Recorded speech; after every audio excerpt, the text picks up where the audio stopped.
La Sociedad Dominica de Medios de Comunicación, Sodomco, presenta A Pensar Más con Rosa María Palacios.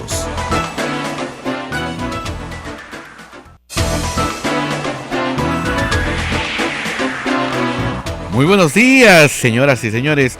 Bienvenidos a Pensar Más a través de las emisoras de la Sociedad Dominica de Medios de Comunicación, Sodomco.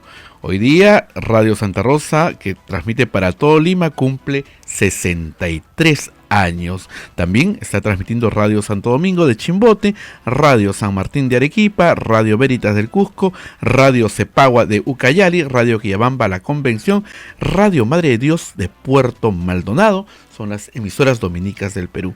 También Radio Huánuco en Huánuco, Radio La Voz de Ayacucho en Ayacucho, Radio Pública en Puno, Radio Moro en Ancash, Radio Cumbre en Huancayo, Radio Milenio en Satipo, Radio Estación Solar en Abancay, Radio Oriente en Yurimaguas, Radio Los Ángeles en Chota, Cajamarca, Apumaque Estéreo, AM Tagua nos ponen podcast en todo el Perú y el mundo, y también nuestra página web www.radiosantarosa.com.pe. Rosa María, muy buenos días.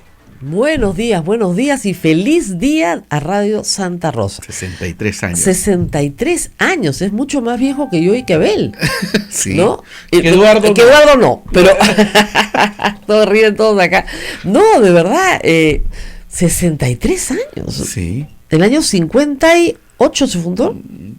Sale el documento, pero es un poquito antes. Es un poquito antes. O sea, la historia empieza en 1954, cuando se da el quinto Congreso Eucarístico. Ya. Es ahí donde empieza y nombran como sede el convento. Ya. Entonces los padres dominicos querían pues difundir. ¿No? Y contratan en una hora en Radio Restauración, ya, la hora del Rosario, que fue incluso apadrinado por la alcaldesa, creo que la señora Anita Fernández de Naranjo, ¿no? Ahí empieza la historia, ¿no? Cuando con una hora en Radio Restauración, la hora se convierte en 2 horas, y de ahí los padres deciden tener una radio, ¿no? Ahora, la radio es originalmente y sigue siendo una radio AM. Es una radio muy cercana a la gente más pobre de nuestro país, y que tiene un fin pastoral. O sea, el fin de la radio es la predicación, porque los dominicos son la orden de predicadores. La idea es evangelizar y predicar. Y defender los derechos humanos. Y defender los derechos de las personas. Muy cercano a una evangelización diferente, ¿no? Si se quiere, desde el principio, muy cercana a la gente. Entonces la radio era parte natural de la predicación dominica. Está considerada dentro de las obras dominicas, ¿no? Exactamente. Por eso es que no solamente nace Radio Santa Rosa, sino que en distintos puntos del país la Orden Dominica también funda radios. Por eso Sodomco, Sociedad Dominica de Medios de Comunicación, es la unión de todos esos medios de comunicación fundados a lo largo de muchísimos años en distintos puntos del Perú como parte del trabajo de evangelización. Es una historia muy bonita y es una historia que ha dado mucho fruto, ¿no? La verdad.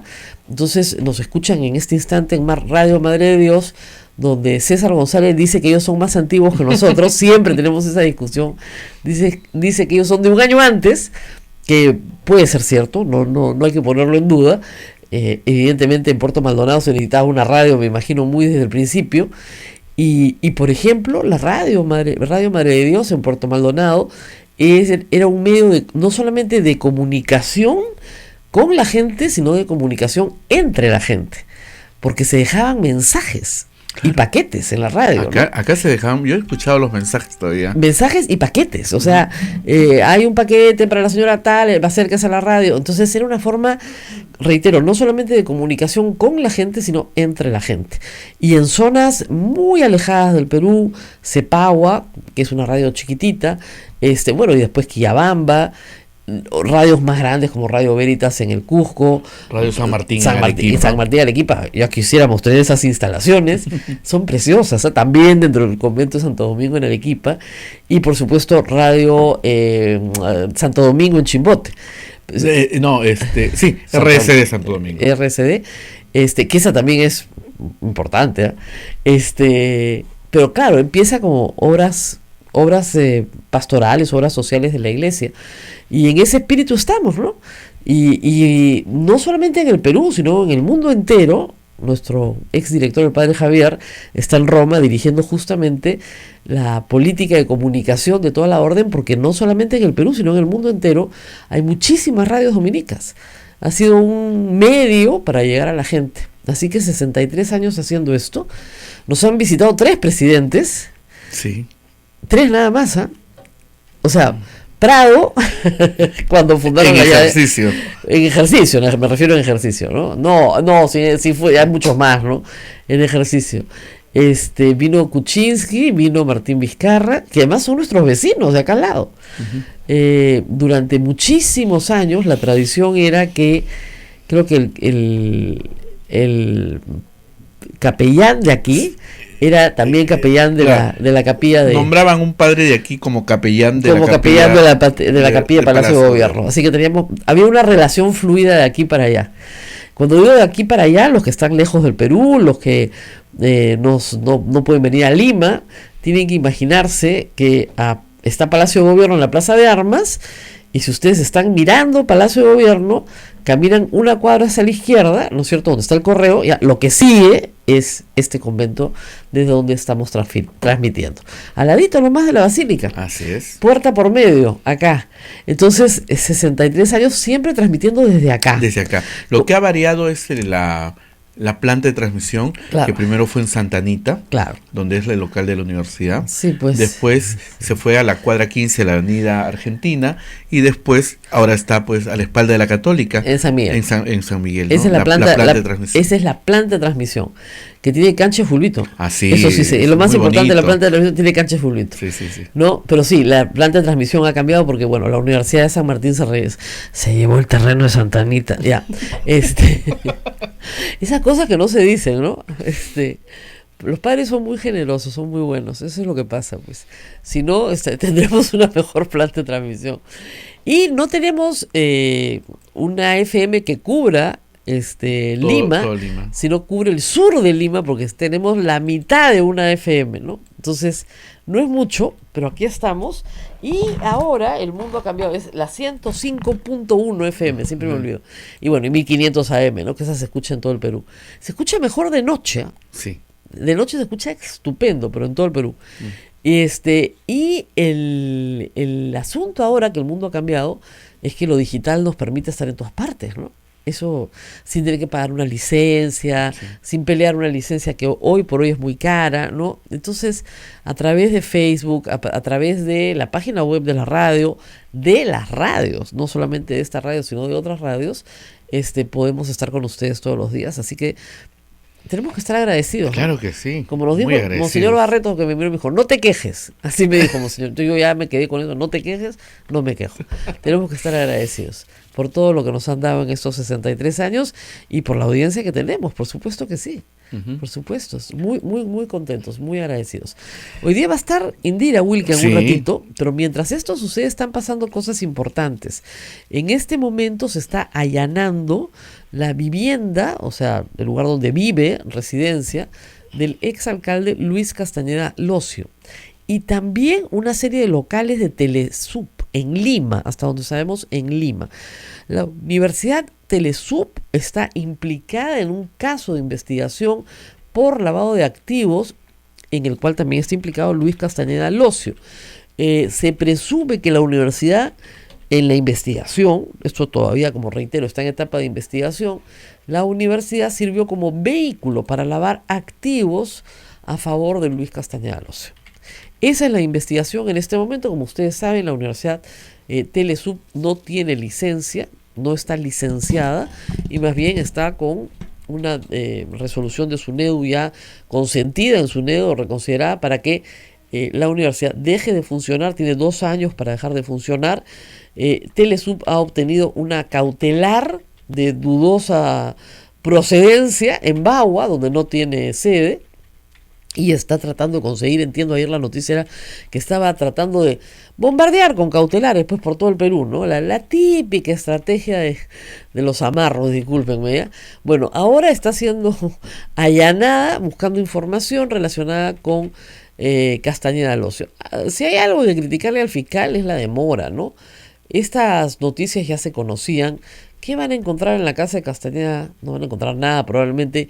Y si había algo en Telesur, probablemente esté destruido, ¿no? No creo que sea tan torpe el señor José Luna Gálvez de dejar papeles tirados por todas partes. Pero en fin, como dicen, no hay peor gestión que la que no se hace. Hay que hacerla porque es lo que demanda la investigación. Pero como en otros casos, estos allanamientos ya no conducen a nada, ¿no? Guerra avisada no mata gente. Entonces no... Sí, es espectacular, ¿no? Es como el caso del gasoducto sur peruano, ¿te acuerdas? 26 inmuebles relacionados con Nadine Heredia. Esa fue una metida de pata de la fiscalía notable, porque ni estaban relacionados con Nadine Heredia, ni encontraron nada relevante. Ni en la casa de la señora, ni en ningún otro lado. Nada que no fuera, digamos, lo obvio que podías encontrar. Terrible, ¿no? Francamente. Pero en fin, Bueno, han debido ir antes, la verdad. Mucho antes. En fin. Ahora, vamos a hablar también de la Comisión de Venecia, ¿no? fueron por lana y salieron trasquilados. Yo me acuerdo de esa canción de Hombre G, ¿no? ¿Cuál? La canción se llama Venecia. Cada vez que me acuerdo la canción de Hombre G, ¿ya? ¿No? Vamos juntos a esta Italia, ¿no? Es la misma historia, ¿no? Yo creo que se iban cantando Venecia, Rosita Bartra y Karina Beteta, y todo salió mal. A ver, estos señores abogados, porque eso es lo que son, expertos en derecho constitucional en sus respectivos países, no son tontos, pues, ¿no? O sea, les puede haber gustado el lomo saltado, les puede haber gustado el cevichito que les invitaron, ¿no? Pero se dieron cuenta de que estaban siendo usados, ¿no? Eso es más o menos obvio, para un lado o para otro. Entonces han publicado ayer un documento que en realidad no concluye nada, no le da la razón a nadie y dice, invítenme cuando quieran, pero en realidad acá no hay nada irregular. Y claro, como es un documento bastante vago y no concluye mucho, ambas partes, si quieren, le dan la lectura que quieren. Ujú. Pero, a ver, vamos por partes y cucharadas, ¿ok? Primero, lo que opine la comisión, lo hemos dicho muchas veces, no tiene ninguna vinculación para ningún tribunal en el Perú, ni para ninguna autoridad en el Perú. Es una opinión. ¿Ha opinado esta Comisión de Venecia sobre la disolución del Congreso efectuada por el presidente de la República? No. Sobre eso no ha dicho una palabra, porque sobre eso no fue invitada. Fue invitada a opinar sobre un proyecto de adelanto de elecciones sobre el cual se había hecho una cuestión de confianza y que implicaba una reforma constitucional. Sobre eso, mientras todavía estos señores estaban en Lima, la señora Rosa Bartra hizo un operativo de archivamiento en 24 horas y estos pobres señores se han subido al avión, creo, todavía con la noticia de que les habían archivado el proyecto sobre el cual tenían que hablar. Papelonazo, la verdad. Pero en fin. Entonces lo que dice, utiliza una palabra que es correcta. La verdad no podría decirlo de otra manera, que no es usual que se haga cuestión de confianza sobre reformas constitucionales. No es usual. Evidentemente, no es usual. Lo que no quiere decir es que sea imposible, o que sea ilícito, o que sea irregular, o que esté prohibido. Lo que ha dicho es que la Constitución peruana no hace ninguna diferencia, no establece ningún requisito. ¿Es inusual? Sí. ¿Se puede hacer? Sí, no hay ningún problema. Y hay que partir también de algo que no dice la Comisión de Venecia, y es el contexto peruano. El contexto político peruano es completamente inusual. A ver, la cuestión de confianza es una institución que viene del sistema parlamentario, por oposición al sistema presidencial, ¿ok? Sistema parlamentario. En el sistema parlamentario, el gabinete procede del Parlamento. Por lo tanto, es casi siempre seguro que quien gobierna tiene mayoría y cuando pierde la mayoría tiene que convocar elecciones. ¿Se dan ustedes cuenta? Es un origen diferente. Entonces, en ningún sistema parlamentario vas a tener a un presidente elegido con 18 congresistas de 130. Eso es un imposible jurídico en un sistema parlamentario. Entonces, claro, es completamente inusual en un sistema parlamentario donde existe la cuestión de confianza importada a ese sistema, al sistema presidencial nuestro, que un presidente, ¿no es cierto?, no tenga mayoría. O no digo absoluta, pero por lo menos relativa. Es imposible. Entonces, claro, para cualquiera que viene de fuera, dice, ¿por qué han mezclado estas instituciones? Entonces hay que explicarle, y lo saben, la historia. Claro. ¿No es cierto? ¿Por qué en la Constitución del 93 se coloca esta institución de la forma en la que se coloca? Para evitar los golpes de Estado. Y de hecho, la institución ha funcionado porque ha evitado un golpe de Estado. Entonces, esa razón es una razón efectivamente inusual. No es usual, pero no quiere decir que está prohibido. Quiere decir, usual es lo que se hace de manera cotidiana. Y bueno, las cuestiones de confianza no se pueden hacer tampoco de manera cotidiana, salvo que estés en un estado de crisis permanente con el Congreso. Y eso es lo que ha pasado en el Perú. Un estado de crisis permanente, agravada, ¿no es cierto? Cada año agravada. El primer año Kuczynski, el 2016, no hicieron cuestión de confianza. El 2017 hicieron una, cayó Zavala. El 2018 hicieron dos. ¿No es cierto? Para justicia, hicieron una en 2018. Digo las voluntarias, no las obligatorias cuando viene el gabinete a pedir investidura. Y el 2019 han hecho dos. ¿Eso qué implica? Que hay un mayor grado de tensión entre los poderes del Estado. Pero que se puede resolver a través de una reforma constitucional, no hay obstáculo. Entonces, ¿qué lee el fujimorismo? No es usual, está prohibido. No está prohibido. No es usual, nada más. Estamos como que, es como decir, estamos sorprendidos con este sistema. Sí, pues a todos nos sorprende. Esto podría modificarse en el futuro con un Congreso que tenga ganas de discutir temas constitucionales a fondo y hacer una buena reforma. Sí, por supuesto. Pero hay que encontrar un mecanismo de escape. Una válvula de escape. La válvula de escape puede ser la renovación del Congreso a la mitad del mandato. Por ejemplo, esa podría ser la válvula de escape. Que a los 2 años y medio puedas cambiar la mitad del Congreso. Entonces, ¿como en Estados Unidos? Como en Estados Unidos. Que es un régimen presidencialista rígido, pero que tiene elecciones de medio tiempo, si quieren, ¿no? Midterm se llaman. Entonces, claro, cambia la composición del Congreso y el pueblo premia o castiga a su gobernante, dándole más oposición o menos oposición. Y es una forma de premiar o castigar. ¿Okay? Entonces es interesante, porque nos obliga a pensar que es posible una reforma a futuro. Pero en las actuales circunstancias no. Y reitero, no se le ha preguntado a la Comisión de Venecia una sola palabra, pero una sola palabra sobre la disolución del Congreso efectuada por Martín Vizcarra, porque es un tema que surge después. 4 días después, si quieren, porque el jueves se archiva, la cuestión de confianza se presenta el viernes y la disolución es el lunes, se vota el lunes y la disolución es el lunes, pero, 4 días después, pero ya es otro tema. Y eso no ha sido materia de discusión en la Comisión de Venecia.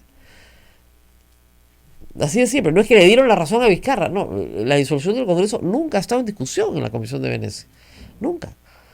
Y si los fujimoristas se fueron a Venecia buscando de alguna manera obtener un aval a su posición, como tú dices, fueron por lana y salieron trasquilados. Sí.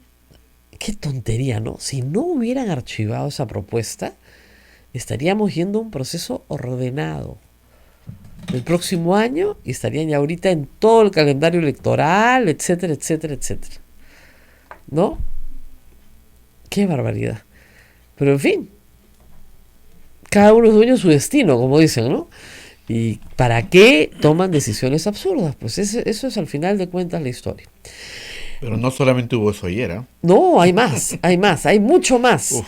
A ver, ¿por dónde quieres ir? Empezó el señor Blume. Vamos por el señor Blume. El señor Blume ha dado algo así como el menú de lo que van a resolver.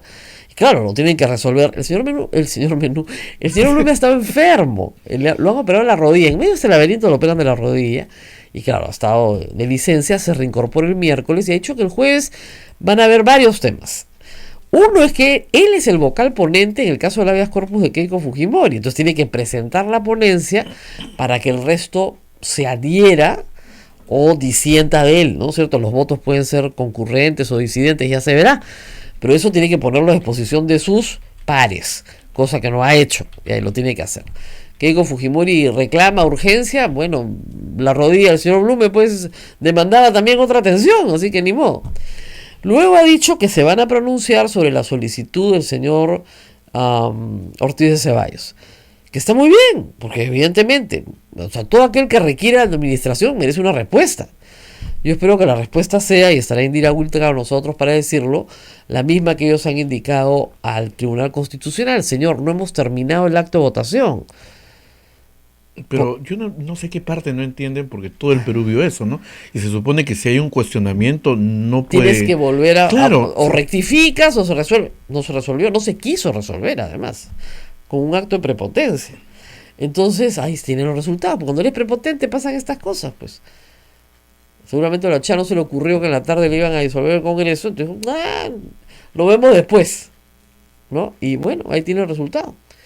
Culpa del manejo y la conducción de la mesa, pero si lo hubieran votado inmediatamente, se hubieran hecho ya rectificación de la votación, ¿no es cierto? La solicitud de la comunidad, el voto de Foronda no se cuenta, resuelto el problema, investigar. ¿Te acuerdas que nos ofrecieron una investigación? Así es. Hasta ahora no hay ninguna investigación.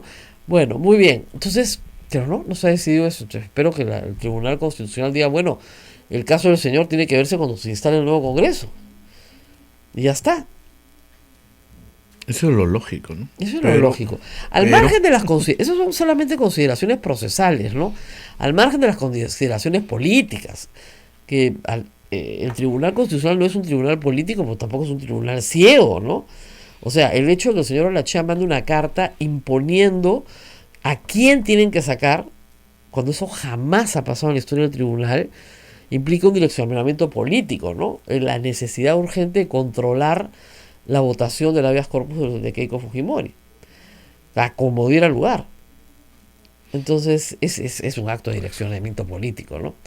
Bueno, luego tenemos... Pero ayer en el discurso del señor Blumen, Ajá. en la última parte, no sé si lo escuchaste, Sí. él se quejó prácticamente Sí. de que le tildaban o le decían que tenía ciertas tendencias políticas. Bueno, habló en términos generales. En términos generales. No hablo de su de caso. todos, de todos. De todo. Dijo que no era un tribunal político. Bueno, pues eso ya lo sabemos. O sea, a veces, como se dice, a confesión de parte. Pero es que la gente comenta eso por las actitudes que tienen las personas. Bueno, y lo por que pasa, dice. si tienes que salir a decir que no. había un dicho cuando yo era chica que primero lo huele y debajo lo tiene. O sea, ¿para qué sales a decir, ¿no es cierto? A dar explicaciones, ¿no es cierto? Es explicaciones no solicitadas, culpas admitidas. Así es. Ese es el Por ahí problema. Por ahí va. Explicación no solicitada, culpa admitida. O sea, ¿qué cosa estás diciéndome, contándome algo que se supone que es así? Ujú. Muy bien. Y también van a hablar, obviamente, de la demanda competencial. Pero ahí hay varias etapas, como les explicaba bien ayer. La primera etapa es la admisibilidad. O sea, tienen que decir si es admisible o no es admisible. Y todavía eso no ha pasado. Una vez que es admisible, y eso sí lo explicó el doctor, se cita a las partes, tienen un plazo, 30 días cada uno para exponer sus partes, después se cita audiencia. No hay forma de que se detenga el proceso electoral. Y de las palabras del señor Blume, en ninguna parte hemos escuchado algo así como vamos a analizarla con prontitud la medida cautelar. Para nada. Al contrario, habló de un proceso, ¿no? Con audiencias, etcétera, ¿no? Está muy bien. Vamos a ver qué nos dice interesante el Tribunal Constitucional en esas materias, que por lo menos son 3, ¿no? El habeas corpus de Keiko Fujimori, la incorporación de un nuevo miembro al tribunal, objetada por la forma en la que se votó, y finalmente el asunto de la demanda competencial. Si es admisible o no es admisible, si tiene legitimidad para obrar o no tiene legitimidad para obrar, todo eso se tiene que ver al principio del proceso, etcétera, etcétera. Muy bien. ¿Y qué más? Bueno, ¿Qué te puedo decir? Los cuellos blancos. Los cuellos blancos. Es increíble, ¿no? Es increíble. Como dicen, pellejo de acero, ¿verdad? O sea, el señor Pablo Sánchez, fiscal supremo, investiga al señor Chávarri, ¿no es cierto?, al señor Tomás Aladino Alves, al señor Víctor Raúl Rodríguez Montesa, como parte de una organización llamada por la policía Los Cuellos Blancos del Puerto, que reúne a jueces, fiscales, litigantes, empresarios, abogados, es decir, un grupo grande de personas vinculadas a la contraprestación de favores judiciales. Muy bien. Entonces, los señores, de nuevo, Víctor Raúl Rodríguez Montesa, Chávarri, votan ellos mismos y destituyen al fiscal que los investiga. ¿Qué tal? Para que no los investigue. O sea, se los he explicado en términos bien sencillos, ¿ya? No me gusta este fiscal, bueno, esa es la moda, ¿no? A Keiko no le gusta el Tribunal Constitucional, quiere otro, entonces pierde el Congreso por tratar de imponer su Tribunal Constitucional. Igualito, estos fiscales no les gusta a Pablo Sánchez, entonces lo tienen que destituir, de investigarlos a ellos, ¿no? Nada más, porque no les gusta, pues. Y como tienen mayoría, entonces ellos lo sacan al fiscal que los... ¿Para qué? Para que les pongan un fiscal que sí les gusta. Lo han mandado a la fiscal de la nación. Me imagino que ella tendrá que delegar a otra Exactamente. persona. Lo que vamos a ver, probablemente, y ustedes son los responsables de eso, los que nos escuchan, es un Congreso que tiene que resolver este asunto apenas se instale. Si por algo cayó el otro Congreso fue por la garantía de impunidad para gente que tenía que ser procesada. Entonces, el Congreso que se va a instalar es un Congreso que tiene, bajo primera consideración, levantar la inmunidad y permitir que a determinadas personas que tienen la protección de la Constitución se les levante esa protección e inmediatamente puedan ser investigadas y, de ser el caso, condenadas. Nadie está diciendo que se les condene, estamos diciendo que se les investigue. Están impidiendo la investigación, obstruyendo sistemáticamente la investigación. Y esto tiene ya más de un año. Eso tiene, en diciembre cumpliría un año, desde que Chávarri decide remover a los fiscales del equipo especial. Entonces, ya pues, más de un año, desde que Rodríguez Montesa quiere cometer un asalto y llevarse todo el material del IDL. O sea, era clarísimo que estaba metido en la colada. Entonces, yo sí creo que eso es un compromiso que tenemos que sacar a todos los candidatos que pasen por esta mesa. Check. ¿Qué va a hacer usted con los señores, con los beneficios de antejuicio? Bueno, y para terminar este segmento, ya le descubrieron una casa más a Toledo. Sí, oye, bonita, bien bonita la casa, bien bonita, su gustito sí, tenía sí, la señora, sí. Bien bonita la casa. En Maryland. Y además, investigación, hay que reconocerlo, del Departamento de Justicia de los Estados Unidos. ¿Ah? No es una investigación así made in Perú, ¿no? Allá los gringos han hecho su investigación. ¿Qué dicen? Que Alejandro Toledo alquila esta casa en Maryland, pero que ellos presumen que nunca ha pagado un alquiler y que la casa en realidad es adquirida por un esquema muy complicado de traslado de fondos a los Estados Unidos por Maiman. Es una casa de $1.200.000 adquirida por Maiman. No directamente por Maiman, por una estructura complicada, digamos, de lavado de activos, y que al final es para beneficio y uso de Toledo y de su esposa. Entonces han incautado la casa. Y eso va a ser muy interesante si se aporta también al proceso de extradición, porque ustedes saben que los actos de lavado que pasan por Estados Unidos también tienen que ser juzgados en Estados Unidos. Vamos a ver cómo se resuelve eso. Pero de repente Toledo dice, solamente júzguenme por los Estados Unidos en Estados Unidos. Bueno, y a Toledo lo han trasladado a una cárcel, a la cárcel de Maguire, que es más amable. Santa Rita efectivamente le estaba haciendo mucho daño. Yo digo que venga la DIRO, es que ahí la verdad es una cárcel, es el único país del mundo que tiene cárcel presidencial.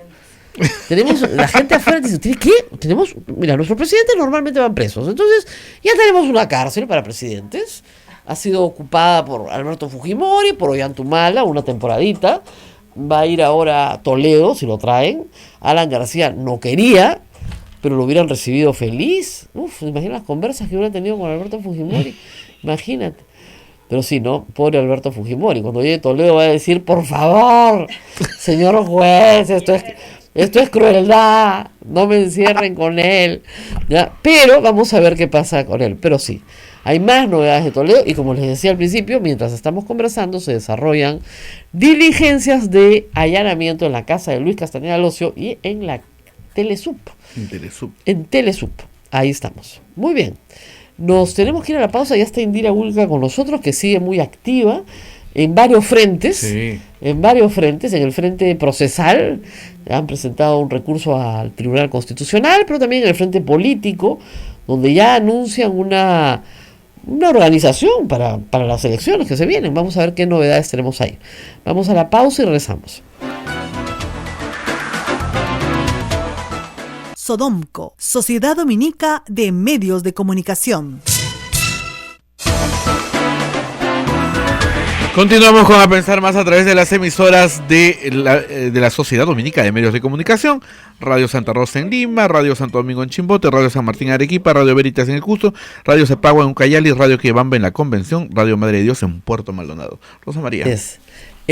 Bueno, estamos con Indira Wilca, justamente, que, como digo, viene desarrollando labores en varios frentes, y también me había olvidado el frente de la Comisión Permanente, donde también ocupa la posición de representante de la que fuera su bancada en el Congreso. Gracias por estar con nosotros nuevamente. Buen día. A ver, vamos a empezar por el Tribunal Constitucional. Ayer varios excongresistas han presentado un recurso al Tribunal Constitucional sobre el caso de la votación de elección del señor Ortiz de Ceballos. Ustedes le informan al tribunal que esa elección no ha concluido, que ese acto electoral continúa abierto. Cuéntenos un poco cuál es la argumentación. Sí, ayer 3 integrantes de la Comisión Permanente hemos enviado 2 oficios en realidad. Uno referido al tema del señor Ortiz de Ceballos, que como saben ya el presidente del tribunal ha anunciado que se va a ver este tema finalmente el día jueves. Entonces hemos enviado esto haciendo conocer nuestra opinión, ¿no? Que la hemos también compartido ya durante estos días post disolución del Parlamento, sobre los recursos pendientes, ¿no? Que estaban en el proceso de elección del señor Ortiz de Ceballos, ¿no? Y esto es algo que sí vale la pena remarcar, porque lo que ha habido de parte de quienes asumen, ¿no es cierto?, la defensa del Parlamento disuelto, del señor Olachea, del fujimorismo, es el intento bajo cualquier modalidad de nuevamente controlar el TC, cambiando un magistrado, que en este caso sería pues el magistrado de menor colegiatura, para poner al señor Ortiz Ceballos, el primo del señor Olachea. Este es un intento que lo han venido haciendo a lo largo de estos días de diversas maneras. El señor Ortiz Ceballos ha ido a pedir audiencia, ha pedido que lo juramenten. El señor Olachea ha mandado también comunicaciones directamente al presidente del TC, pero nosotros lo que queremos es que quede absolutamente claro, como integrantes que somos de la Comisión Permanente, que lo que está pendiente por resolverse son estos recursos, el de reconsideración que se presentó por parte de la congresista Donaire y otros que suscribimos, y ese recurso sobre la votación de la señora Marilena Foronda, la ex congresista Foronda. Y estos recursos, que no es que alguien pueda decir... No, o sea, a ver, el recurso de reconsideración, como había un minuto de duda sobre si se hizo antes o después de la aprobación del acta, ya fue. No. La práctica parlamentaria es muy clara y de hecho hemos tenido normas importantes en este periodo parlamentario que cuando ha habido un recurso de reconsideración de por medio, incluso la norma estando aprobada, se ha tenido que revisar. No, y no solamente no se ha votado. No se ha votado. Acuérdense de la famosa ley de Rosita Bartra para establecer el lavado de financiamiento, activos. así es, ilegal. Esa ley tenía en primer lugar un texto que era fatal, era terrible. Espantoso. Y habiéndose aprobado en el Pleno del Parlamento, se presentó el recurso de reconsideración por parte de la propia bancada fujimorista, porque se dieron cuenta que iban a cometer cometer pues un error catastrófico que los podría además haber hecho merecedores de algún tipo de acusación, porque eso beneficiaba directamente a implicados en investigaciones de lavado de activos. Y así como eso, otras situaciones en las que normas o tratados internacionales se han aprobado en el Parlamento y a través de la reconsideración el proceso de aprobación final no se ha terminado. Entonces, esta falacia que yo vengo escuchando, que no, que por un minuto, no, porque ya se tenía en cuenta la aprobación, la presentación del recurso de reconsideración. Para que quede claro, estos recursos se presentan durante la sesión. No se presentan después, no son extemporáneos, como he escuchado también decir por ahí. Durante la sesión le dicen, un momentito, señor Olachea. Y el señor Olachea ha podido decir, un momentito, se reconsidera, volvemos a votar. Claro. Cuando tú pides una reconsideración de la votación, es una especie de recuento. No, pero además, en la misma sesión, que no había acabado, ya se tenía conocimiento del recurso de reconsideración. Entonces, por más que se pretenda decir que se había aprobado la exoneración del acta, que es un recurso que solemos hacer para que los acuerdos se vayan ejecutando mientras no termine toda la sesión, se tiene conocimiento de eso. Entonces hay una obligación de someter a votación esa reconsideración. Y he escuchado también de parte del señor Olachea que dice, bueno, pero la reconsideración no hubiera cambiado nada porque las reconsideraciones requieren 66 votos. Bueno, lo hubiera sometido a votación y no habría ningún recurso pendiente y con los votos que, según él, tenían garantizado, pues no hubiera variado el sentido del voto. La pregunta que uno se hace, ¿por qué no lo sometieron? Bueno, porque yo creo que no tenían realmente los votos suficientes, porque mucha gente lo estaba reflexionando, Rosa María, muchos congresistas incluso dentro de los bloques o bancadas que supuestamente estaban fijos que iban a votar en esta elección de los magistrados antes de la cuestión de confianza o antes del debate de la cuestión de confianza que ya se había planteado durante la mañana, lo estaban realmente pensando. No, y además porque uno se da cuenta en la votación de Sánchez Palacios que ya no tenían los votos. Y que la votación primera del señor González Ortiz de Ceballos demoró muchísimo, fue larguísima, porque había gente que no había marcado en el tablero su voto y bueno, eso ya no se ve, pero se les acercan muchos a conversarle, a decirle ya, mira, marca. Hay gente que se estaba absteniendo, pero bueno, eso es parte de la... Bueno, pero el asunto es que salió 87 y Foronda dijo, ese voto no es mío. Y ese es el segundo aspecto que ha quedado sin resolver. Sin resolver. El aspecto de según como Jenny Vilcatoma y yo dijo, este es mi voto, sí tenía los 87. Esa es una, no sé cómo llamarlo, una informalidad que es inaceptable en un proceso, digamos, de elección. Había una queja en el momento planteada por la congresista, primero de manera oral, porque se lo dijo en la mesa, dijo, ¿cómo mi voto ha llegado ahí? Entonces tú no puedes arreglar una situación en un proceso electoral, porque eso es lo que finalmente es una votación de este tipo, y decir, bueno, ya, lo borro y luego lo corrijo. No. Lo que ahí corresponde hacer para evitar cualquier tipo de duda sobre cómo se ha dado la votación de una parlamentaria que no ha votado, claramente, es reiniciar y volver a votar. Claro, volver a votar, que es lo que piden todos. Así se tiene que resolver, digamos, cualquier duda sobre... Cuando se instale un nuevo Congreso y se haga un proceso electoral, porque se tiene que hacer tarde o temprano un proceso electoral, ¿qué es lo que hay que hacer? A ver, yo creo que hay que hacer un nuevo proceso. Exactamente, yo creo que hay que hacer un nuevo proceso. En el peor de los casos tendría que resolverse esta reconsideración. El pleno del nuevo parlamento, el presidente del nuevo parlamento, pues somete a votación esta reconsideración. Como hemos dicho, se requieren 66 votos y bueno, con eso esta votación queda sin efecto. Claro. Y tendría que volverse a votar ya no los 6 pendientes, sino o los 5 pendientes, sino los 6 pendientes de los puestos de los magistrados. Esto, por supuesto, al margen de las consideraciones que se han conocido después sobre que lamentablemente un proceso transparente hubiera permitido conocer, ¿no? O sea, las consideraciones sobre los conflictos de interés que tiene el postulante. O sea, lamentablemente cuando el proceso se hace a toda bala, sin ninguna posibilidad de tachas del público, sin ninguna investigación preliminar, pues claro, los problemas surgen después. Y sin haber conocido previamente, Rosa María, la opinión de los parlamentarios sobre los candidatos. O sea, esto es de replay, porque ¿en qué proceso de elección de altos cargos, de altos funcionarios en un país, tú no conoces previamente por lo menos la opinión de los congresistas? La mayoría omitió opinar, decía, bueno, yo voy a votar por mi candidato. A lo mucho he escuchado eso de parte de algunas bancadas. Se supone que no tienes candidato. Además que hay esa lógica, ¿no?, perversa de tripoteo. Pero nadie...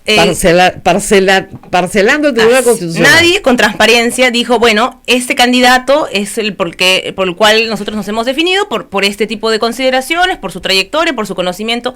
Eso no ha existido. Y entre otras cosas, eso impidió conocer durante la semana que tuvimos, la semanita que tuvimos previa a la elección, de que el señor Ortiz de Ceballos era el primo del señor Lechea. Eso hubiera sido un escándalo. Ustedes se han enterado en la sesión. Nosotros nos hemos enterado en la sesión, porque incluso Nadie quienes eran integrantes de la comisión especial, en nuestro caso el congresista Alberto Quintanilla, nunca escucharon que en las reuniones de la comisión especial, que es esta comisión donde está un integrante de cada bancada, que es la que dirige el proceso, nunca hubo ninguna mención del señor Lechea que dijera, ojo, ese señor es un pariente mío, yo no lo estoy proponiendo, me inhibiré en su momento y punto. Eso nunca. Jamás se mencionó. Es una barbaridad, porque tanto así que todos nos sorprendimos cuando el mismo día de la sesión, pues casi al final, el señor Lechea hace mención de que este señor era su pariente, como él dice, ¿no? Y creo que por sus redes sociales lo coloca. Pero además, eso incluso lo debería haber obligado a que él se inhiba de presidir el proceso de elección de él.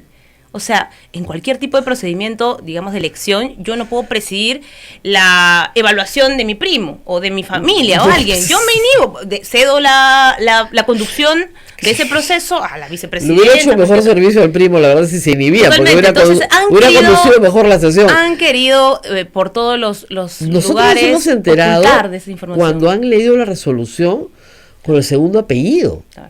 Entonces, porque como Ortiz de Ceballos es un apellido compuesto, para mucha gente puede ser los dos apellidos, ¿no? Pero no, es un apellido compuesto y tiene otro, el segundo apellido es Olachea. Entonces, ¿primo hermano? Porque podría ser un primo lejano, ¿no? Coincidencia. No, es primo hermano.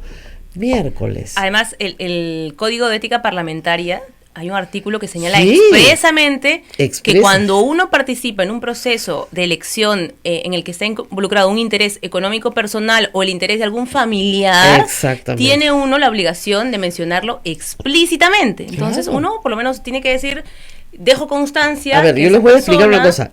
Por mucho menos, el Congreso anterior suspendió a Javier de Canseco. Bueno, por mucho menos, ¿ah? O sea, arbitrarias, porque su hija tenía una acción de una empresa, o sea, de la cual se iba a ver el caso, que no era su caso, que él no había propuesto la norma. Fue una arbitrariedad, por cierto. Totalmente. Pero digamos, para que vean el nivel que ha tenido el Congreso en esta materia, ¿no?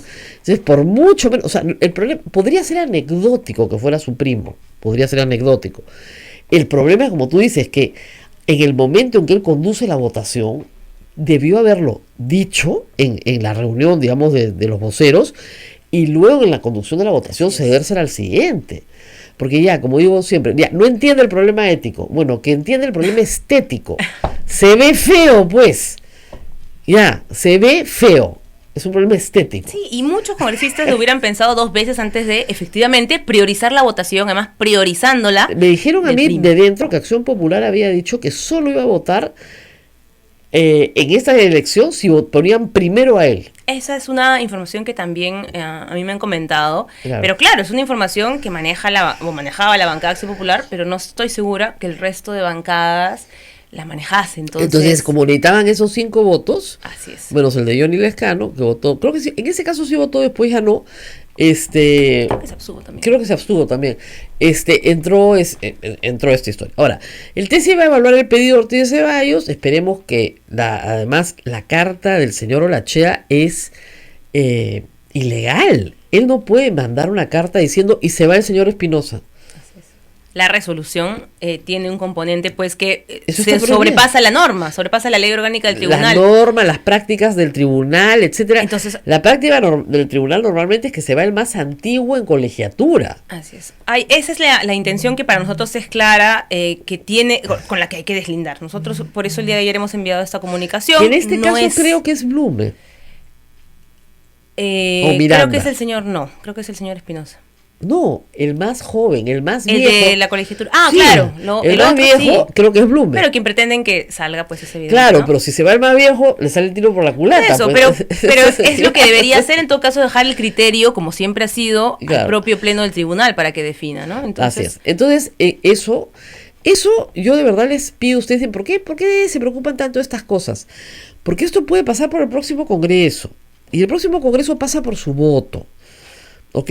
Entonces, si el señor que postula al Congreso les dice que él va a ratificar al señor Gonzalo Ortiz de Ceballos, entonces sépanlo desde ya, pregúntenle. ¿Ya? Si dice que va a proteger al señor Chávarri, al señor Rodríguez Montesa, mejor saber, voto consciente, como dice, no, yo quiero que los protejan. Ya muy bien. Entonces usted pide pues el voto así. Pero si usted no quiere eso, tiene que preguntarlo antes de votar y no vote por gente con la que usted no está de acuerdo y a la cual no le va a poder reclamar después por este tipo de compromisos que tienen que hacerse desde ya, ¿no es cierto? Qué gracioso. ¿Ustedes saben que hoy día es el Día Mundial del Lavado de Manos? Y que están sacando a varios políticos como figuras. Una es Vitocho, justamente, el Día Mundial del Lavado de Manos. Bueno, el señor Acuña también. ¡Qué barbaridad! ¡Qué barbaridad! Hay varios con lavado de manos. Muy bien. Esto es en cuanto a las acciones que han desarrollado, digamos, de manera procesal. ¿Cómo se están organizando políticamente? Entiendo que PJ, el partido, nunca sé si es por la juventud o por los... No es el Poder Judicial, se llama PJ. ¿Ya? El chip. Ha ofrecido a Verónica Mendoza una participación. Juntos por el Perú. Juntos por el Perú. La J es por Juntos, no por el Poder Judicial ni por la juventud. Juntos por el Perú. Juntos por el Perú ha aceptado dos cosas. La primera, la renuncia de Diego Simón como secretario general hasta que se aclare el tema de su codinome, que me parece pues lo mínimo, ¿no? Muy bien. Y lo segundo es que le ofrece a Verónica Mendoza la posibilidad de utilizar esa inscripción para estas elecciones. ¿Qué piensan ustedes de Nuevo Perú? Mira, nosotros, Rosa María, este fin de semana, este sábado, tenemos un Consejo Nacional justamente para debatir y terminar de resolver si hay algún acuerdo sobre este asunto, el de la participación electoral en el 2020. Entonces, ahí será que definamos, pero efectivamente ahí está, digamos, conversación previa que se ha tenido con este partido para poder ir en una suerte de alianza, no alianza formal, pero sí en un acuerdo político para participar. Pero miren qué complicado, porque Verónica Mendoza fue con Ollantumala, Así es. ¿no es cierto? Y le costó políticamente.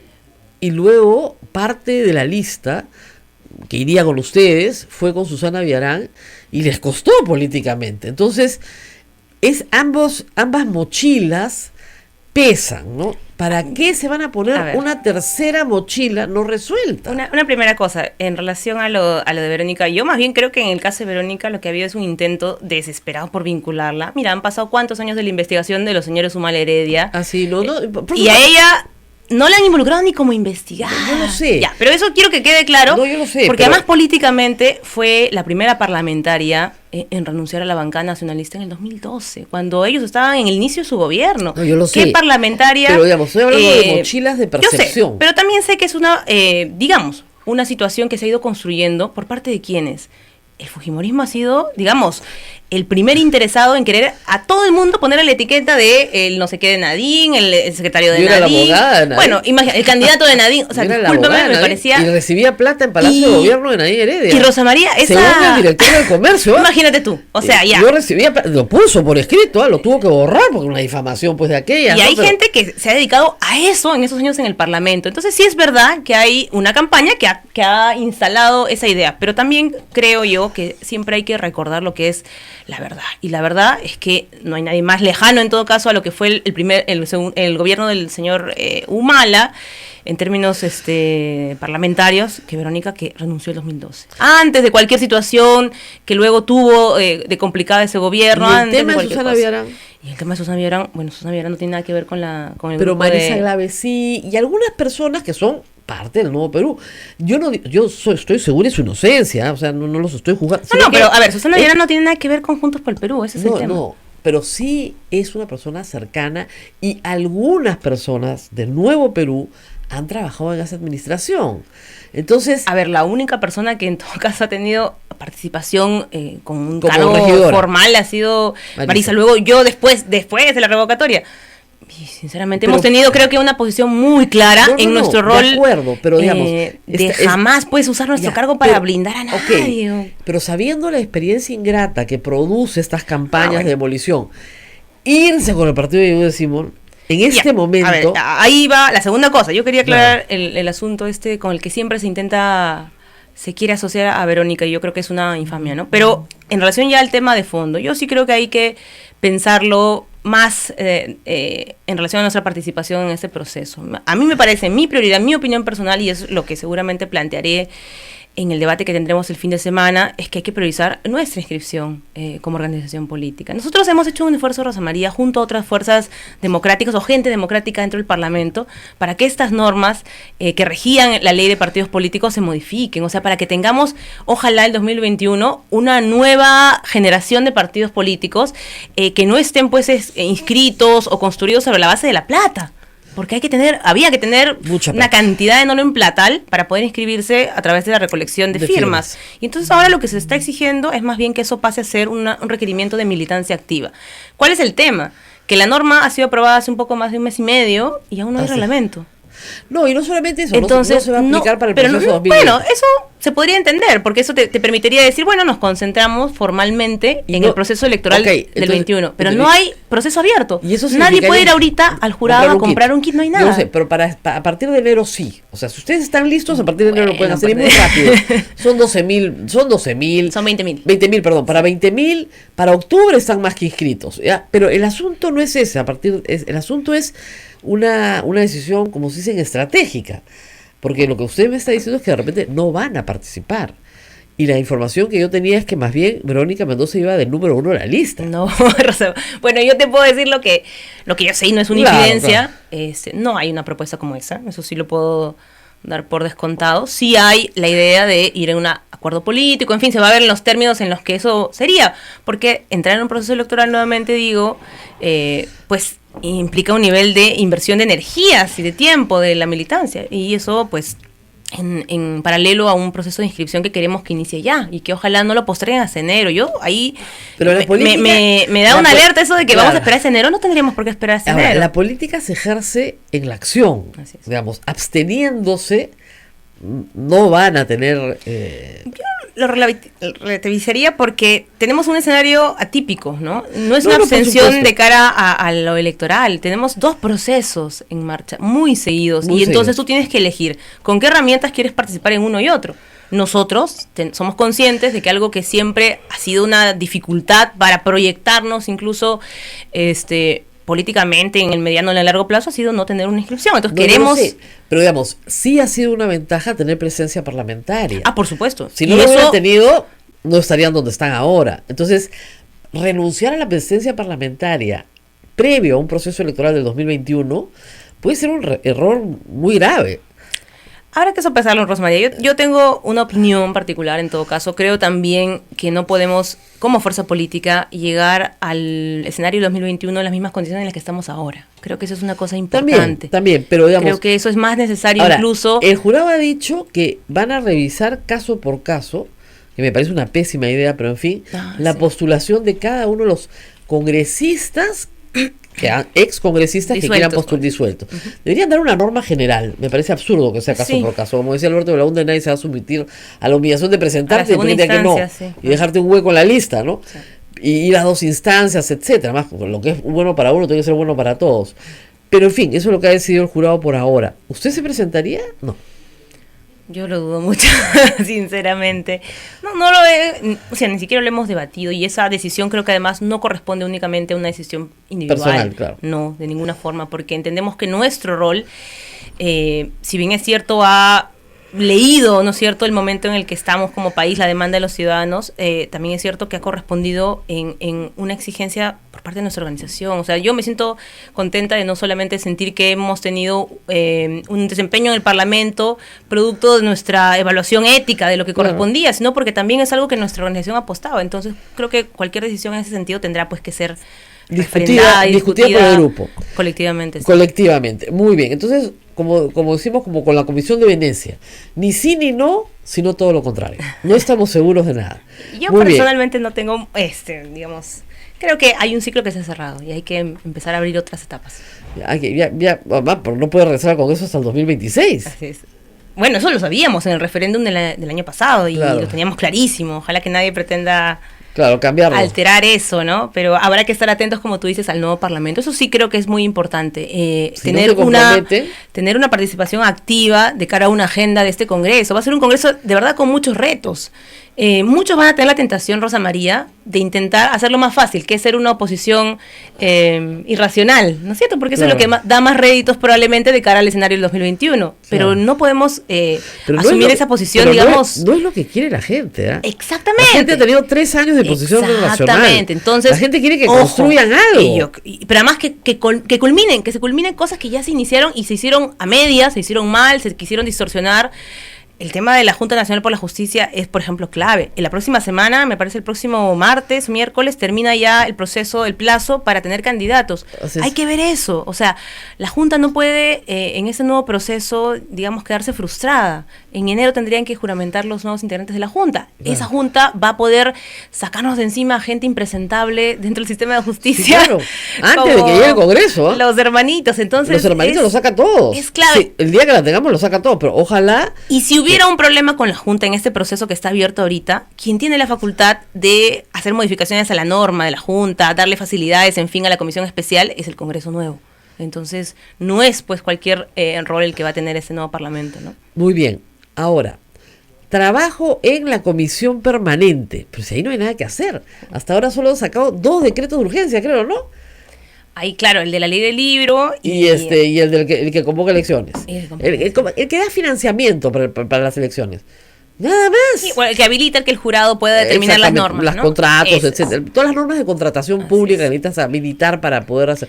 Ya, mucho chamba no es, ¿no? Es la mínima que debería hacerse, pero creo que ahí sí deberían estar dedicados el señor Olechea a convocar una sesión, ¿no? Y que debatamos. Ahí podemos tener puntos de vista discrepantes con lo que puede haber hecho el Ejecutivo, pero eso sí es lo que nos corresponde hacer, y no tanto, en fin, reunirnos para ver si presentamos demandas competenciales o si le aceptamos la renuncia de la señora Arauz. Lo que corresponde es justamente garantizar el mínimo pues de control que dentro de la... Lo que hace ahora en la Comisión Permanente de la Agenda es decreto supremo de urgencia tal, decreto supremo de urgencia tal, debate y formulación de informe. Un informe y eso queda para el siguiente y eso queda para el siguiente Congreso. Nada más. Se supone que eso es lo que tienen que hacer. Vamos a ir a la pausa. A la pausa nadie se mueva. Regresamos con Indira Búltica porque Abel tiene una lista interminable de preguntas. Sí, preguntas. Hay preguntas. Ya lo vi con Karen. Por favor, tenemos muchas preguntas. Vamos a la pausa y volvemos. Sodomco, Sociedad Dominica de Medios de Comunicación.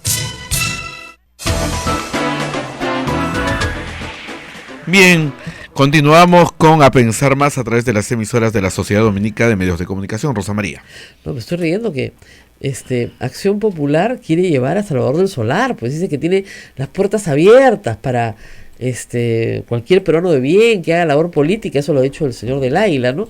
Pero el señor del Águila pues no fue el que le cerró la puerta con los de Acción Popular, no le cerró la puerta y la tuvieron que abrir a patadas. Como que las puertas estaban abiertas, las puertas estaban cerradas. No, es curioso. Acción Popular ha sacado un buen porcentaje de intención de voto, mejor que en la primera encuesta que se ha hecho, ¿no? Muy preliminar. Pero Acción Popular, los 4 votaron muy mal ese día 30, pero muy mal. Votaron pésimo. Y después estaban desesperados por vacar al presidente Vizcarra y no conseguían los votos. Y después pasó este incidente de la suspensión, que es una de las cosas más vergonzosas que ha pasado en la historia del Parlamento peruano. Y de eso no quiere nadie hablar. ¿Te has fijado? Es un bochorno, la Tú verdad. cuando dices, oye, y la juramentación de Mechita, eso es usurpación de funciones, pues. Y te dicen, bueno, pero ya renunció, ya pasó. No. Esa es la situación que debería preocuparle a muchos, más que la reciente denuncia que se ha hecho el señor Olechea. Claro. Cómo han usado pues todo el espacio parlamentario para intentar consumar algo que finalmente, bueno, ha sido entre ridículo y... Pero que genera confusión. No, sí, por supuesto. Porque la gente con mira, todo derecho dice, nosotros lo tendremos claro, lo habremos tenido claro, pero ese mismo día, el 30 de septiembre, por la noche, mucha gente te preguntaba, hasta periodistas. ¿Quién decían, es el presidente? Congresista, entonces, ¿cómo es ahora? La presidenta es la señora Arauz. Y algunos usaban, yo creo que oportunistamente, esta especie de ambigüedad para colocar en las noticias pues la presidenta Arauz. No, a la mañana se te da titular, el Perú tiene 2 presidentes. Pero una barbaridad. Yo lo he visto en correo. Y dije, ¿qué? No, pues, Ahora, yo entiendo que el titular vende, ¿no? Porque es bien vendedor, ¿no? Sí, Pero bueno, aparte de eso, no. Pero es irresponsable totalmente y denota pues la intención que han tenido, ¿no? Este afán, digamos, de como un recurso desesperado de colocar a la señora Araoz al O mando sea, si hay un proceso, como les digo, de usurpación de funciones, es los actos de la tarde del día 30. Que es una continuidad, no es un solo acto, es una continuidad de actos. Pero además es un atropello continuo a la Constitución, porque han forzado, como no han ya querido, la figura de la vacancia, de la suspensión. No tenían votos para la vacancia. Además es no así, no tenían los votos, y es patético, porque ayer escuchaba una entrevista al señor Leche y él decía, no, nosotros respetamos el debido proceso del presidente, por eso no sometimos la votación a la vacancia, porque él tiene derecho a defenderse. No, Perdón, no señor, hay que 87 informarle votos. al señor que todo eso ha sido transmitido en vivo, tal vez no termina de entender que no es como antes, que la gente que lo vio tuvo la suerte de enterarse. No, está transmitido en vivo cómo debatieron primero la moción de vacancia, no sé si de la señora Bartra o de quién, y se han tenido un debate como de 2 horas ahí de por qué lo vamos a vacar, y hay que vacarlo. Y se dieron cuenta que no había los votos y entonces luego fueron por esa otra figura de la suspensión que requiere solamente 66. O sea, vengan a decir que ahora que les quisieron respetar el debido proceso. Yo ayer me he sorprendido y digo, ni siquiera son capaces de defender sus atropellos jurídicos y constitucionales. Utilizar el artículo 114 que se usa cuando el presidente está enfermo, porque para eso es, para enfermedad. Así es. Porque el presidente se le suspende mientras dura la enfermedad. Porque para formalmente no organizar asume. una juramentación.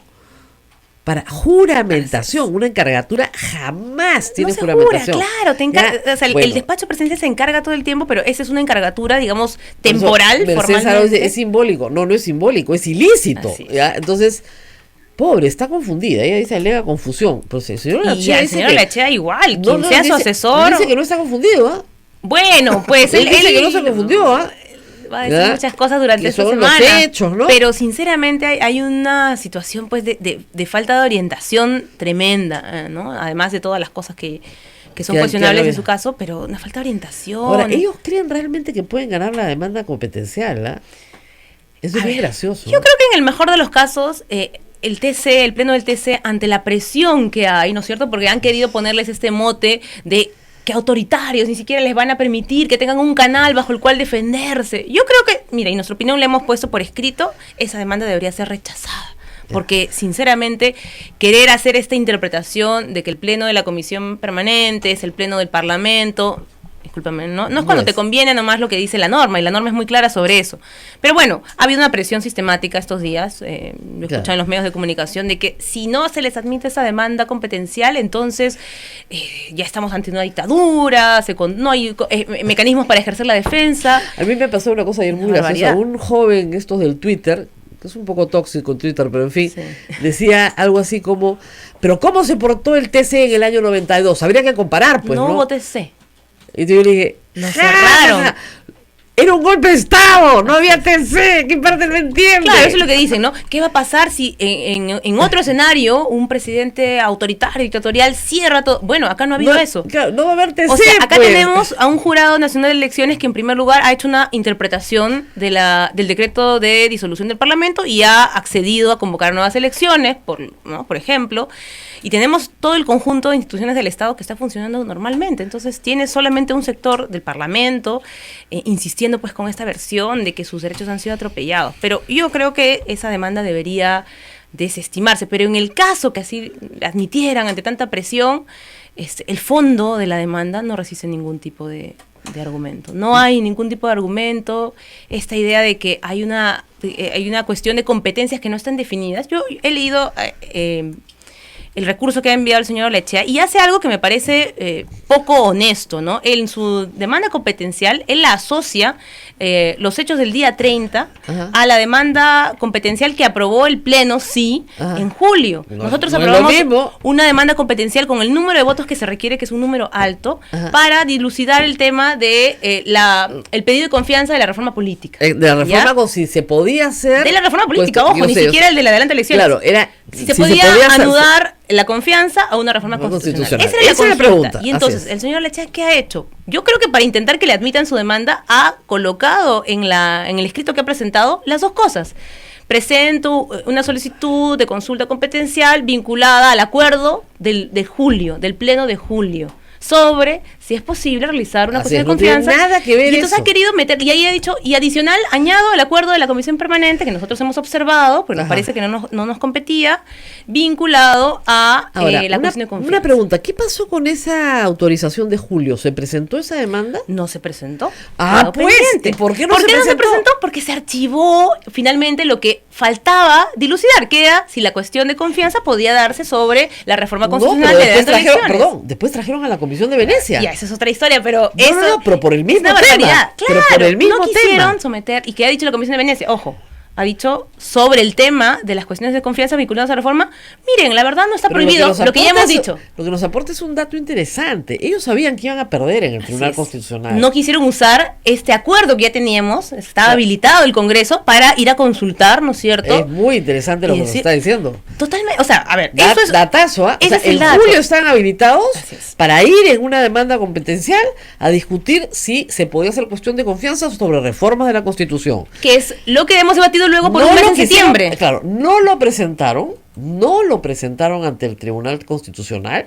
Para la siguiente vez trajeron a la Comisión de Venecia, como si fueran un tribunal que no lo son. Y luego Y que no tiene ahora, capacidad resolutiva, a claro, diferencia del TC. y ahora presentan una demanda competencial como si estuviesen refiriéndose a ese tema. Así es, y eso ese está no es el tema. en la demanda misma, cualquiera que lo pueda leer, confundiendo. está en la primera página, hacen referencia al acuerdo de julio. Entonces me parece poco honesto, Forzar, ¿no es por cierto? menos. Como saben que No, que si es el acuerdo de julio, entonces que sea sobre si el Congreso puede recibir Así una es. cuestión de confianza Así sobre es. reforma constitucional. Y ahí queda. Pero ahí queda. Y no sobre la pero resolución del lo que han Congreso. hecho, lo que ha hecho el señor Leche en el documento que ha enviado es poner las dos cosas como si fueran las mismas competencias que están siendo consultadas. Son cosas diferentes. Una cosa es consultar si puede hacerse una cuestión de confianza por un tema de reforma constitucional y otro es sobre su interpretación de lo que pasó el día 30, que además así lo plantean. Los hechos del día 30 vinculados a la disolución del Parlamento. ¿Cuál es la competencia ahí que estarán consultando? Vaya ¿Cuál a es la saber. competencia? Bueno, Ninguna. sin ninguna. Porque, a ver, Claro. de nuevo, el único competente para disolver el Congreso es el presidente. Ahí no hay una competencia que no, se haya... no hay nada en contienda, es lo que les explicaba ayer.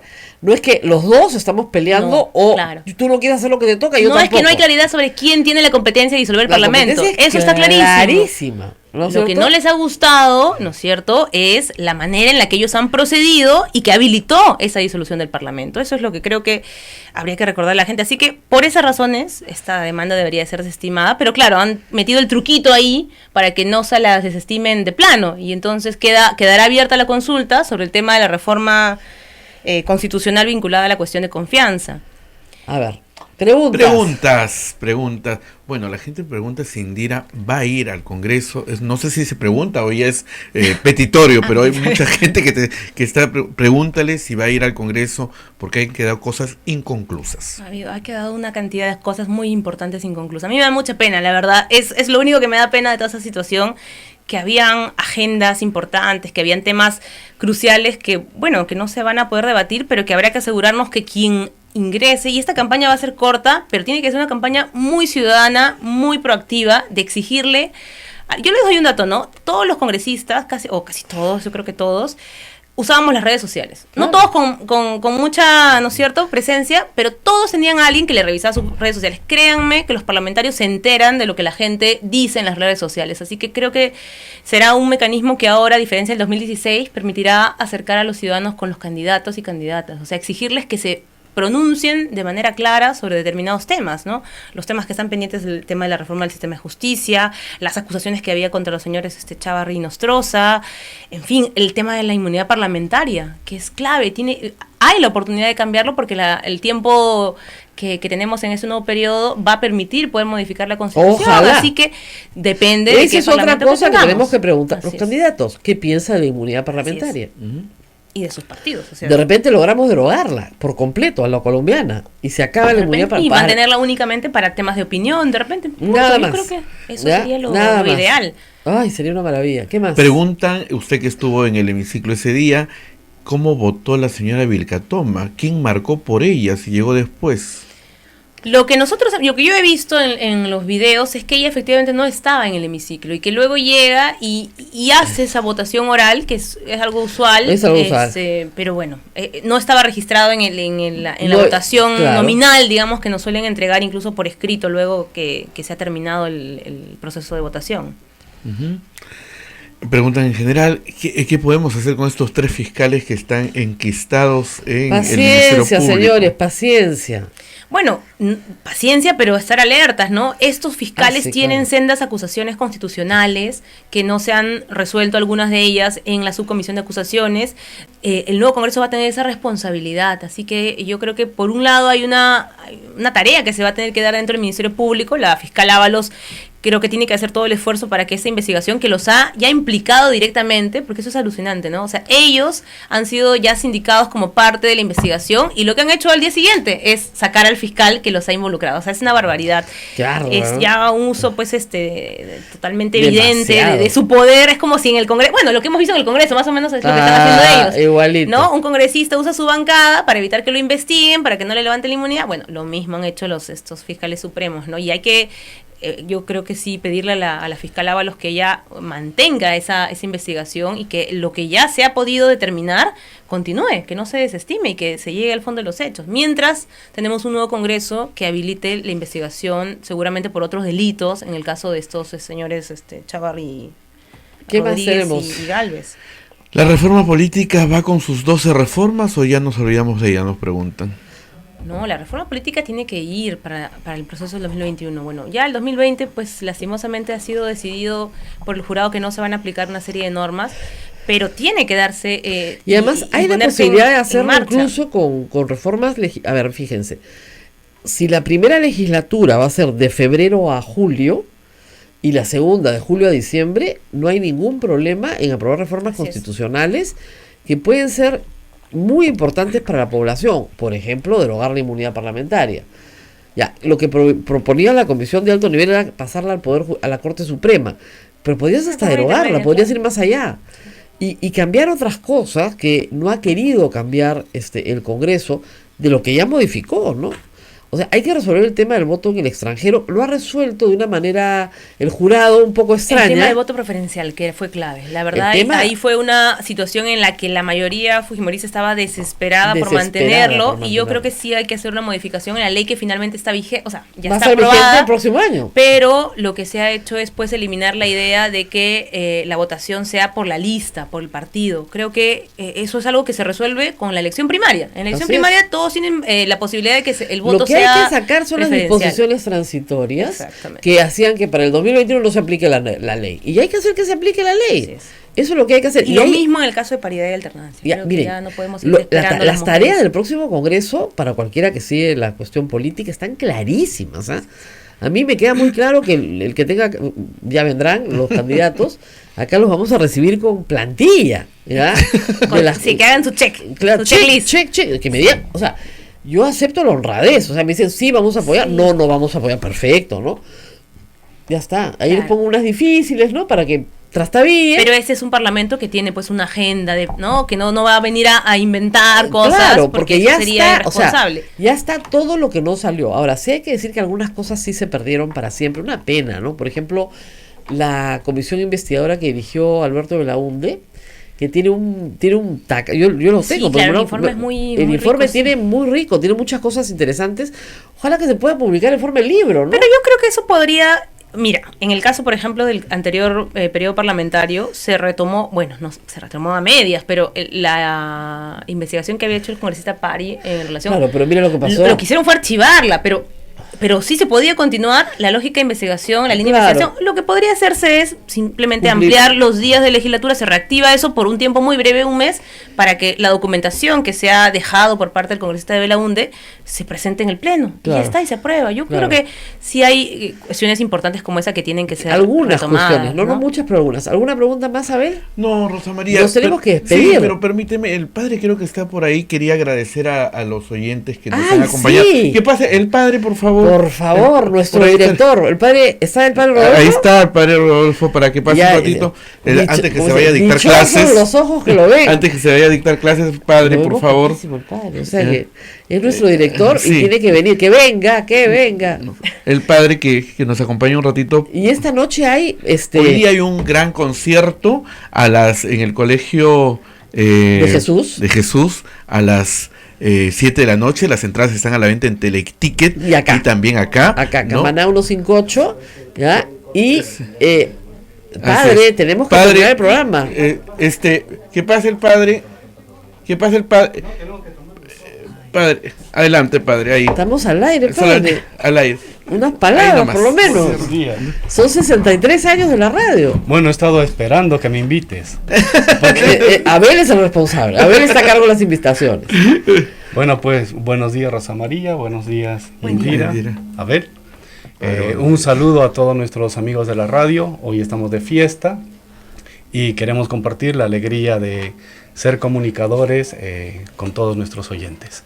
Así es. Bien, vamos a continuar celebrando nosotros, Rosa María. Hoy día en la noche, el concierto. Así es. Así es que va a ser. Y a las 10 de la mañana tenemos la misa por los 63 años. Hoy. Sí, seguidito nomás. Seguidito, todo seguidito. Ahorita en el programa que sigue también vamos a tener un especial por los 63 años. Muy bien. Está muy bien. Listo. Entonces conmigo será hasta mañana. PayPal.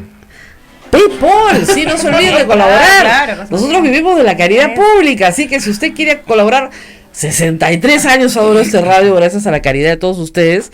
Continúen haciéndolo, escríbanos o página web Radio Santa Rosa. Hay un cuadradito que dice PayPal. Ahí nos ponen pues una platita y al padre Rodolfo le dan el mensaje que ustedes quieran.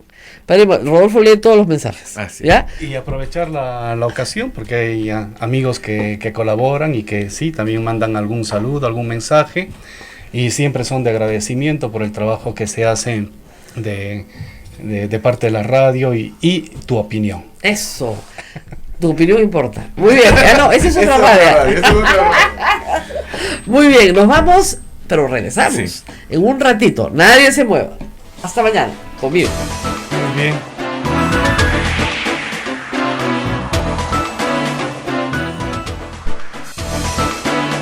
Hasta aquí, A Pensar Más con Rosa María Palacios. Este programa fue producido por la Sociedad Dominica de Medios de Comunicación, Sodomco.